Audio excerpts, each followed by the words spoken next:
What inspired you to start the Safety Net Solutions Initiative, and how has been your journey so far? So what started me on this journey is that last year I watched the Share with us the top 3 things that have contributed to your success so far. I think that number one, purpose is the most important thing. If you don't have your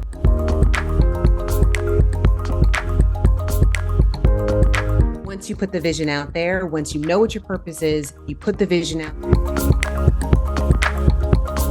Carla, why is it crucial for parents to have an open and honest conversation with their children about opioid safety? The kid these days have so much more access to drugs.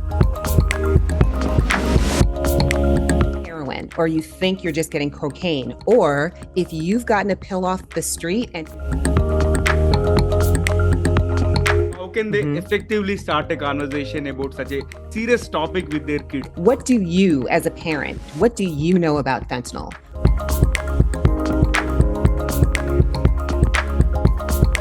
I think you suggest having this role-playing scenario to parents, right? So can you provide an example of a role-playing scenario that parents can use? Absolutely. And role play is so important. And people are like, wait, what is that exactly? What do you mean?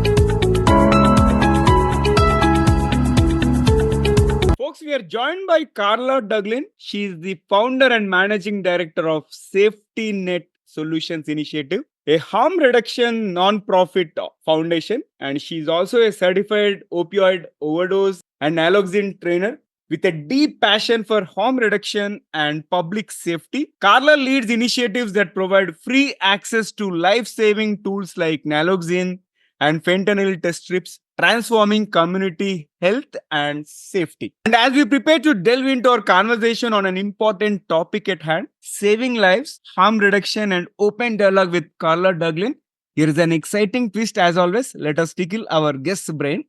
So, Carla, get ready for a rapid fire round of random words. I'll mention a few, and I would love to hear the first thing that comes to your mind in response without thinking much. If you're ready, let's get started. I'm totally ready. All right. I love the spirit. And here comes the first rapid fire word: curiosity, Natural, dialogue, crucial, awareness, the first step to education, trust, an important family pillar. education, Again, crucial, empathy, necessary for all communities, safety, harm reduction. resilience. I would say we are stronger than we know. Awesome. Community.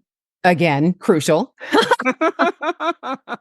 and that is the last time, okay? You can't use crucial anymore. Here comes I the can't last use word. crucial again. Okay, so if you say community, then I would also say when I think about community, it's the only way we're going to change the chart. It's the only way we're going to change the opioid crisis. Community. Awesome. Love it. Love it. And here comes the last word, Carla. Support. Available. Awesome. I loved your responses. And thank you so much for participating in the first rapid fire round. There is one more rapid fire round waiting toward the end. And before I formally welcome you to the show, let me welcome the audience. So, folks, you have tuned into the Guiding Voice podcast series. And hearty welcome to TGV, where we embark on transformative conversations for a better future. And we want to simplify and amplify your journey to success. I'm your host Navin Samala, dedicated to making the world a better place by bringing you wisdom through valuable discussions with experts across the globe, designed to simplify and amplify your success. And thank you so much for tuning in. And Carla, hearty welcome to TGV. How are you doing today? I am wonderful. Thank you for having me. I'm so excited for this conversation. Same here, Carla. And let's get the ball rolling. And here comes my first question. What inspired you to start the Safety Net Solutions Initiative? And how has been your journey so far? I can say that my journey has been amazing, eye-opening, and humbling. So what started me on this journey is that last year I watched the HBO show Euphoria for the very first time. I have a beautiful bouncing 11-year-old son who was walking into middle school. And that show changed my life. I have a background in management consulting, and I watched the show. It really opened my eyes to how pervasive the opioid crisis is amongst our children, how easily they have access to drugs, how easily they have access to fentanyl. And I realized for myself, who really hadn't paid attention to the opioid crisis before, I realized for myself, wait a second. I've got a kid who's walking into middle school. What do I know as a parent? What do I know as a community member that can help him change the chart, that can help him have open conversations with his peers, that can really empower him to walk into middle school informed? So that's how I started. Wow, that's impressive. And Carla, let's talk about your success mantra. Share with us the top three things that have contributed to your success so far. Purpose. I think that number one, purpose is the most important thing. If you don't have your purpose solidly ingrained in your soul, then you won't be successful. I think that vision is also very important. Once you understand what your purpose is, once you have the vision of how to fulfill that purpose and don't waver from it, then it's trusting in that vision in and of itself. And then, well, I think that my third thing would be trust. Is that once you put the vision out there, once you know what your purpose is, you put the vision out there, trust that that is what is going to come through. Wow. So in a nutshell, it is purpose, vision, and trust. Amazing. Purpose, vision, and trust. Yeah. Superb. And Carla, why is it crucial for parents to have an open and honest conversation with their children about opioid safety? Yeah, let's get into the heart of it. This is it. First of all, kids these days have so much more access to drugs than we did when we were growing up. Yeah. And unfortunately, the drugs that they have access to are no longer pure. So if you think that you're just getting heroin, or you think you're just getting cocaine, or if you've gotten a pill off the street and you think that it's Adderall, or you think that it's Percocet, it is not solely that anymore. It is something that has been laced or pressed with synthetic opioids. So kids are experiencing drug addiction and the actual drug abuse, drug addiction, and drug death in a way that we, when we were children, did not experience it, not to the levels that they are. So parents need to be not just aware, but opening their conversations with kids as early as possible about the dangers that they could be walking into on the street. Now, let's assume parents decide to have that conversation, right? So, how can they effectively start a conversation about such a serious topic with their kids? The first thing that I would say is you need to get ready to be ready. Like, what do you, as a parent, what do you know about fentanyl? What do you know about xylazine? What do you know about the opioid crisis? And once you have your awareness, once you understand the things that are facing your kids, because burying your head in the sand is not the way to go, understanding that this is happening not just to other people, not just to, maybe somebody down the street, or this happens in another city, or this happens someplace else in America, or this happens someplace else across the world. No, no, no, no, no. This is happening to your kid. This is happening to someone in your kid's community, or this is happening to someone's grandparent, somebody's babysitter. This is happening to all of us. So the more that parents are educating themselves about the dangers, about what's happening with the opioid crisis, then they can start having those open conversations with their kids. You got to know first, and then you can start saying to your son, your daughter, hey, this is happening. Let's talk about it. Yeah.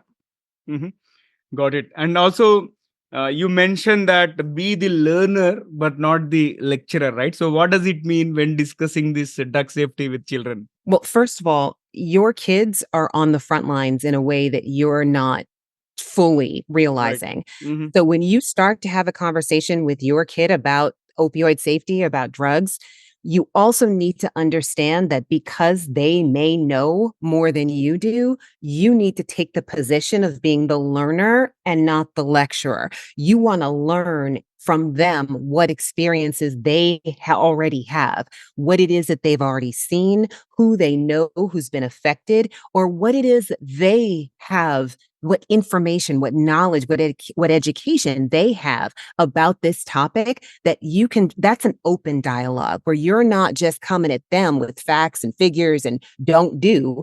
You are opening the conversation so that they're talking to you and you're talking to them about this important topic. Yeah, got it.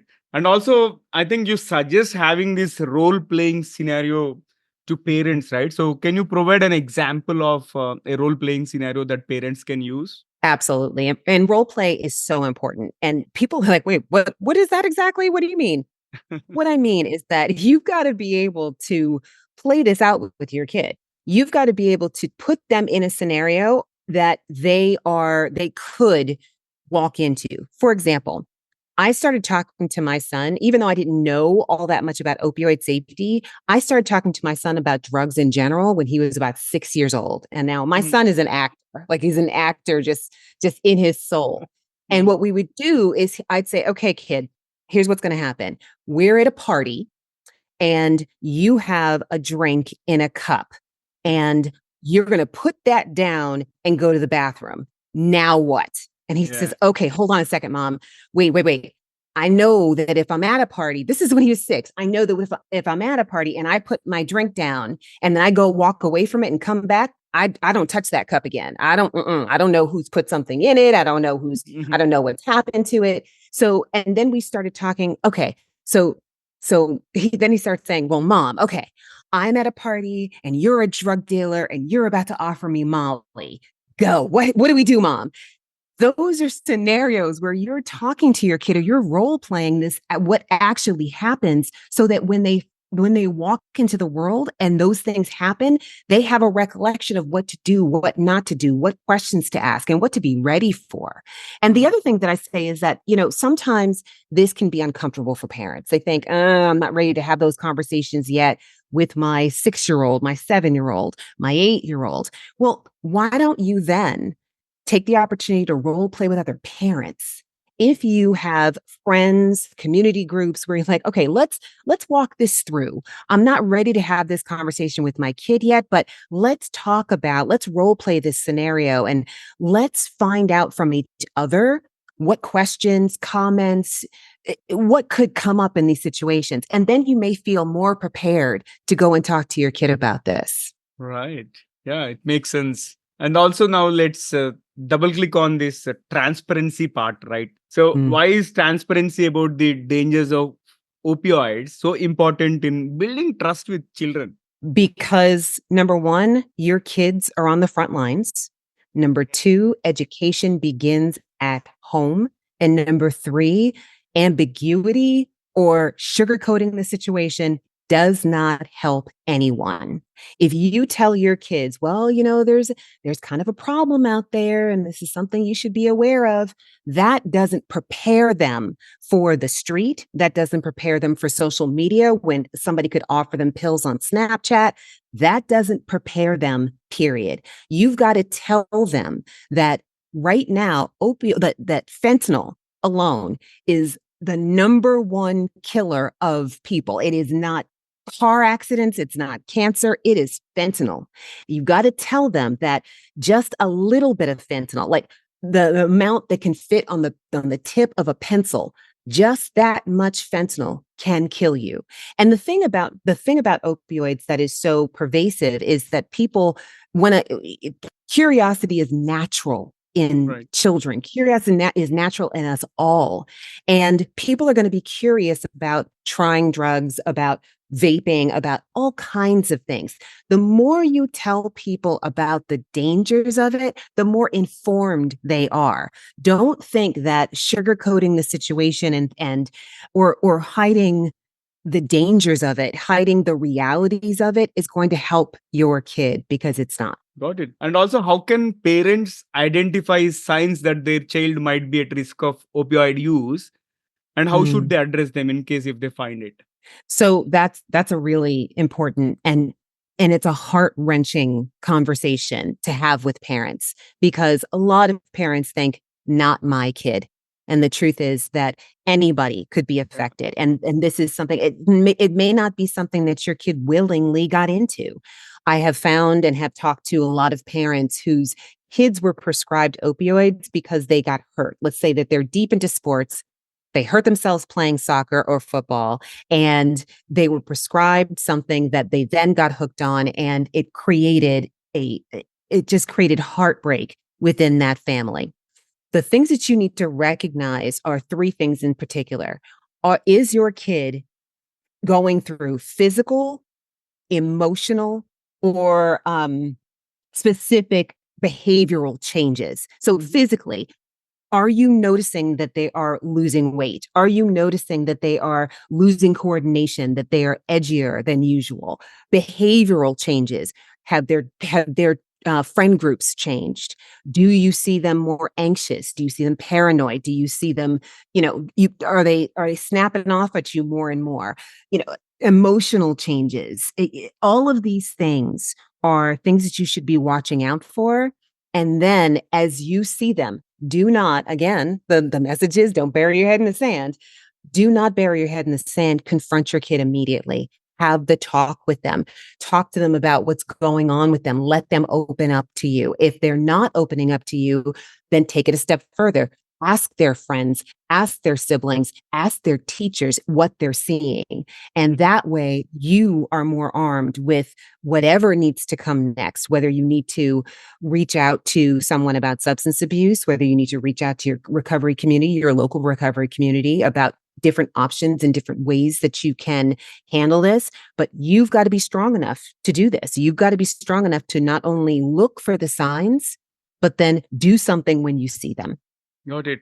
And also, how can we ensure that parents encourage their children to come to them with questions or concerns about drug usage without being afraid or without getting bogged down, right? Yeah. And that's the thing I think that it's most pervasive is that people are afraid to have the Right. conversation. Right. And the truth is, you've got to move past that fear and understand that this is for the health and safety of your child. I know for me, I would do anything for my kid, anything at all. And that means moving past any sense of hesitation that I have in order to make sure that he's as safe as he can possibly be.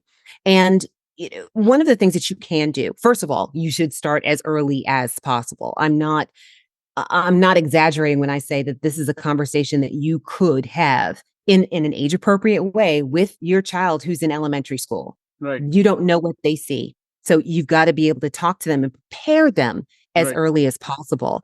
But if you are having the conversation if you're trying to have the conversation with your 7-year-old, your 11-year-old, your 16-year-old, one of the things that you can do is tie into the media. What we're seeing is that there are lots of news stories these days about students, about sports stars, about celebrities who have either died or overdosed from fentanyl, from opioids. So take one of those stories and say, hey, I just saw this on the news. I just saw this on Google, and I want to talk to you about this. This is somebody who's popular. This is someone whose life was ahead of them. This is somebody that you recognize, and they either got hooked on opioids or they tried something and they died, or they tried something and they overdosed and they lived. But what do you think about this? What are your questions about this? What have you seen that you think that I should know? You've got to open up that conversation, and you can use that media coverage in order to tie into it. Yeah. I love it. I think that's an excellent tip. And Carla, this has been fabulous conversation so far, and it's time for us to add some more excitement to the episode and some more spice.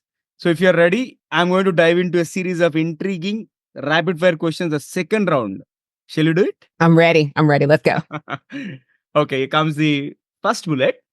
If you could have one gigantic billboard anywhere with anything on it, what would it say? It would say opioids affect us all. Yeah, it's effective. That's what it would say. Yeah, we've got to be able to change that stigma. We've got to be able to change the idea that opioids only affects a certain group of people, that it only affects party kids, that it only affects people in urban areas, that it only affects these certain folks. It affects us all, and we all need to start having those conversations. Yeah. And when I came across your profile, right, I was impressed by the kind of work that you're doing, right? It is, again, it takes a lot of courage to get into this kind of unspoken topics and all. And I think I need to appreciate you for that. So here comes my Thank you. question in terms of what is the most rewarding part of your work? Wow. See, you're going to make me tear up. I think that one of the most rewarding parts is changing people's minds, Mhm, mhm. um, for people to understand, just like I said, that opioids affects us all, and to move past the idea that that fentanyl, heroin, xylazine are only affecting this group of people. And another thing that I would say is that if I could save one life, that's what makes it worth it. Yeah. And can you describe yourself in just one word? Mom, that's it. Good one. And one thing that you can't live without. Potatoes. Potatoes. In any and all forms, potatoes. Can't live without potatoes. And what is the best piece of advice you have ever received? Ooh, my mentor, and this is a popular quote, but when my mentor said it to me, it really spoke to me years ago. Take the leap and build your wings on the way down. Take the leap and build your. Build your wings on the way down. Wow. Don't wait for things to be don't wait for things to be perfect. If you have an idea for a business, for a cause, for a program, for anything, I know a lot of the people who listen to you have businesses that they want to pursue, or they've got an idea that they think that would just change their life. Don't wait to make that happen. Jump in, and you're going to make mistakes. You're going to fail. You're going to mess up. It doesn't matter. You have to do it. If it speaks to you, do it, and build it as you go. Yeah. It reminds me another quote which says like take the first step even if the staircase is not visible, right? Wonderful. That's right. Love it. That's exactly right. I love that quote too. Yeah. And here comes the last one for the rapid fire. Complete this Mhm. phrase 3 times, okay? Never have I ever. Ooh. Oh, okay. Never have I ever been in a hot air balloon.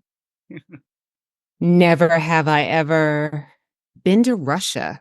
Okay. Never have I ever shied away from a hard conversation with my kiddo. Superb. I loved it. I loved your second rapid fire responses too. And let's flip back to the mainstream, Carla. And what Mhm. resources are available for parents who want to learn more about talking to their kids about opioid safety? Well, so as a parent myself, coming at this perspective, coming at this crisis from the parent angle is so important to me. And I know that there are parents who don't know how to have this conversation with their kids. So I have an ebook on my website. It's called How to Have the Talk. And it's an easy download, and you can get that directly from readytohavethetalk.org. So again, that's readytohavethetalk.org, and it's the talk about opioid safety. So if they go to that website and download the ebook, there are tons of tips, and those tips are for all ages. So elementary school kids, middle school kids, high school, and college and beyond, and then additional tips for parents. So that's a resource that people can use. Superb. So I want to repeat that ready to have the talk.org. And for those of you who are watching or listening to this episode, you'll find the link in the show notes or the episode description. Go ahead, visit the site, download the ebook, and get benefit out of it. And Carla, this has been fabulous conversation, and I thoroughly enjoyed talking to you. And how is your experience being hosted on TGV, the Guiding Voice podcast? It was wonderful. You are a consummate professional, of course, but I knew that when we met that we were going to have a really insightful conversation. So I'm honored that you had me on the show. Thank you. Yeah, pleasure to host you, and looking forward to hosting you again in future. And I wish you and your entire team gets more power for working on this kind of important cause which is affecting the future generation of the world. So kudos to you Agree. and more power to you. Thank you, sir. I appreciate it. Yeah. All right. So friends, that was our episode with Carla Douglin. And before we jump into the fun trivia section, we have a quick request. If you have enjoyed the conversation and found it useful, please share with at least three of your friends or colleagues, or you may also share it in your Telegram groups or WhatsApp groups or wherever you have your network, so that your friends would also like the guiding voice. So spread the knowledge and help others grow just like you are growing. Now let's hop into the trivia segment. And today's trivia is about the first community-based naloxone distribution program. This was established in Chicago in the late 1990s. And this pioneering initiative was started by the Chicago Recovery Alliance, aiming to reduce overdose deaths by providing this life-saving drug directly to people at risk of opioid overdose and their loved ones. And today, similar programs have expanded globally, underscoring the critical role of harm reduction strategies in combating the opioid crisis. And we need to appreciate people like Carla who are taking that particular step, which is much, much essential. And likewise, if you know of any heroes like Carla who are working on this kind of cause, do let me know their story about me. If you're watching this episode on YouTube, you can comment there. If you have found this on social media, you can comment there as well. And folks, that's it for today. Thank you so much for tuning in and also for being part of our awesome TGV family. And we'd love to hear from you. So do not hesitate to share your ideas, feedback, topic recommendations, guest speaker suggestions, or anything that you'd like to share either through our social media, or you can also email us at theguidingvoiceforyou@gmail.com, for as in digit 4 and you as in letter U. And let's create content that resonates with you. I'm your host, Navin Savala, a lifelong learner. And my goal is to have impactful conversations that simplify and amplify your life success. So until next time, take care, stay inspired. And remember, the best is yet to come. Goodbye for now. See you all in the next episode with another amazing guest. Take care. Love you all.